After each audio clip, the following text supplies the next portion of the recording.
So Simu Lee has came out and shown how really insecure he is about what people think of him on the internet, because people predicted that his film would flop. So you've already got the MCU stands out in full force, going, "Oh, take the L, take the L, take the bloody L." It's like the only L I see that someone should be taking is Simu Lee for actually acknowledging that YouTubers were saying it was going to flop, when it was predicted by the box office to flop. But take the L. Take the L for what? Oh, what? Because people on the internet aren't like the modern day fucking Nostradamus. But this really shows something else. It shows that Hollywood is actually acknowledging like YouTubers that are calling them out. It just so happens that Simu Lee's a bit of a simpleton. So he doesn't realise by doing this, you're paying these guys an exposure. Because he's just stupid. He doesn't seem to understand that wherever you do this, Simu, people are going to see this and they go, "Oh, I'll go and check their channels out, actually." But you couldn't realise that, could you? Because you are daft. So he obviously went out and Googled himself, like you do when you're a Hollywood narcissist. And he found this image on Reddit, so he put a little lol on there. And it's like, I still don't understand what these MCU stands think these YouTubers are losing. Well, because a film made more money than they predicted. How is that a loss? It's actually a win. It's a win because now people will come across this and they go, oh, I've read that. I'm sick of that shit, and I might go and check out their videos. So this is actually a win. It's not taking L's. But this sort of goes into a lot of other stuff. We've got all the people coming out in full force now with a whole grifter rhetoric, where they're just going out and calling YouTubers and all that grifters. Because you've got this one here, Dan Murrell, who I think used to have something to do with Screen Junkies. He came out the other week there saying, "There is a network of grifters who thrive by sticking woke, or SJW, or whatever the new iteration will be, in front of something different each week or two. He-Man..." Can someone explain to me how He-Man isn't fucking woke? Candyman is woke. What If is woke. Star Wars is woke. So we're making it up, are we? When we're calling this shit out, calling it woke or SJW bollocks, we're not fucking making it up. But he says it's a perpetual outrage machine that's algorithm friendly. Is it? It can't possibly be the fact that people type the stuff in on YouTube. These people act as if like people searching YouTube have got a gun to their head saying you must watch this video. It's like YouTube are more likely to crush these channels. But it just so happens that the algorithm works with this shit because people are fucking sick and tired of it. The main reason I started this channel was to call this shit out because I was fucking tired of it. So you can come on YouTube, get it out of your fucking system. And even if you're watching other people and you're pissed off about something, you hear someone talk about it and it gets out of your fucking system and all. So I don't see what the problem is. Now, there's obviously a few reasons for it. There's jealousy. Like your Matt Jarbos, he's a bit of a jealous little bitch. and he is. All the guy ever talks about is Nerdrotic. That's all the guy talks about 100 tweets a day. And, well, because he's obviously not doing as well as that. And then you've got the other side of it where you've got your shills. It's like you're just fucking sticking up for Disney and the likes of that, really. And of course, the other reason is they're part of that team. They're part of the woke team or the SJW team or whatever. That's another reason why they're it's just ever since this whole Shang-Chi shit where they go, "Oh, take the L." They're now coming out really trying to discredit people because they don't fucking like it. Like, you've got this Lon Harris, I think another Screen Junkies guy, where he says, these guys are clowns and they deserve the internet's mockery. But also, look at the number of views these videos all have. This isn't happening in isolation. YouTube strongly incentivize making this specific kind of content. So now we're getting conspiracy shit.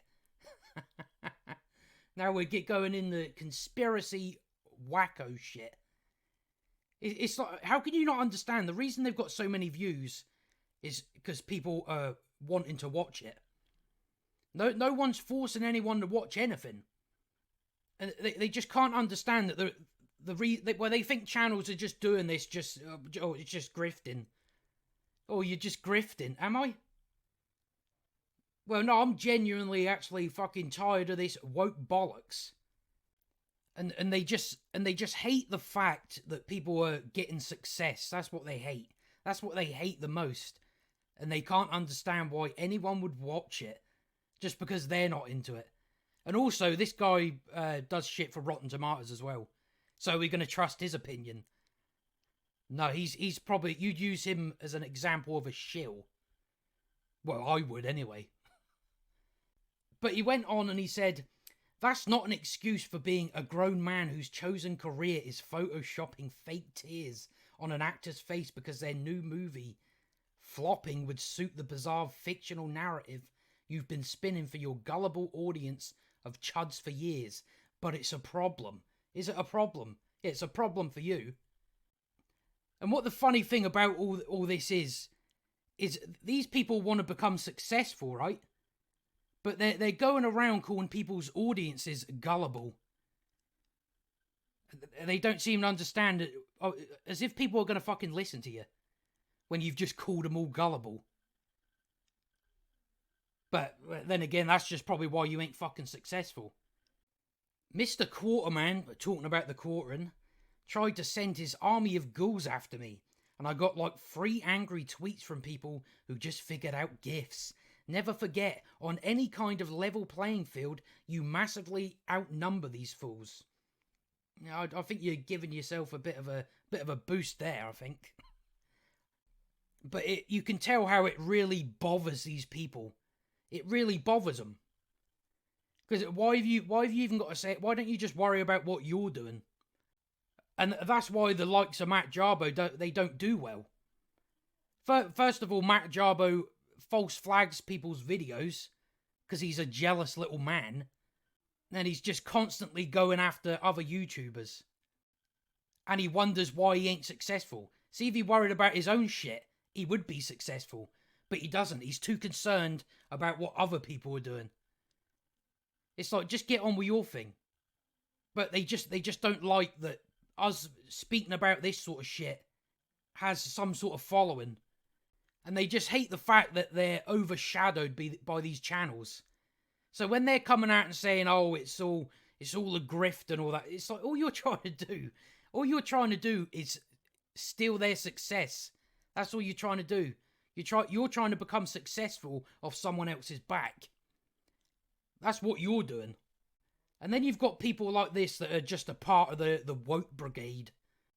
This one says, the biggest trick those people have pulled off in these last couple of years is making diversity and being socially aware seem like a bad thing. It gives them an easy thing to say is bad when the content is actually good or decent. Being woke or SJW aren't bad things. Yes, they are. I'll call them bad things because it is. I haven't seen anything good come from it. I haven't seen any good people come from it. Other than the people that have fucking left your church. But of course people like this are going to say this shit anyway. They'll spin it, oh, you hate diversity. I don't think I've ever heard anyone say they hate diversity. Most normal people know that diversity isn't good or bad. But when you're superficially using it to push your agenda, that's when it's get it out of here. And then you've got people like this that they can't seem to... Every video they go by, they must click on it. This one's saying, I googled Shang-Chi Disney Plus to see if it would be streaming too next week and was bombarded with a gross article video about Marvel's woke phase has failed, or some garbage like that right at the top of my search. Oh no, what are you to do? How about just scroll down and don't click on it? It's obvious, mate. It's fucking obvious. You're not obligated to click on it. You don't have to read it. So what's the problem with it being there? Oh, because I don't agree with it, so it shouldn't be at the top of the page. So it's just grow up. Don't click on it then. I don't see the problem. But this is how they act. They act like they're like people are brainwashed and they're being forced to watch this. It's like no one's being forced. You know, someone goes and sees some film and they have a big problem with it. They go and search it on YouTube to see if they're like if they're crazy or not. But it's just like no one's forcing anyone to click on any videos. But they're gonna act as if that's as if YouTube are going right. Just keep shoving this down their throats. It's like, yeah, because YouTube are all about that, isn't they? They're known for being on the side of people that fucking call out the woke. Yeah, they're known for that, aren't they? But I expect to see all this grifting shit keep like pile on quite a lot, because it's kind of been sort of rattling about for a bit, and then there's just been a big spike because YouTubers got a prediction wrong, as if everybody gets a prediction right. So it sort of stemmed from that, and then it's just had a big spike from people that don't know what sarcasm is. Because you obviously had people saying, "Oh, we're being attacked like in a sarcastic way, like being attacked by Simu Lee." But obviously, these fucking idiots couldn't understand that. They couldn't understand that people are being sarcastic. It's like this is a good thing for YouTubers across the board, because now there's more eyes on it. But you know they'll keep shouting, "Oh, take the L. You got it wrong. Take the L. All right, you got something wrong. What happens now?" they act as if, "Oh, now you were wrong, right?" And the consequences of that are nothing. So it's like, stop going on. "Oh, take the L. You take the L." You're obviously upset that people ain't fucking bothered by being called wrong.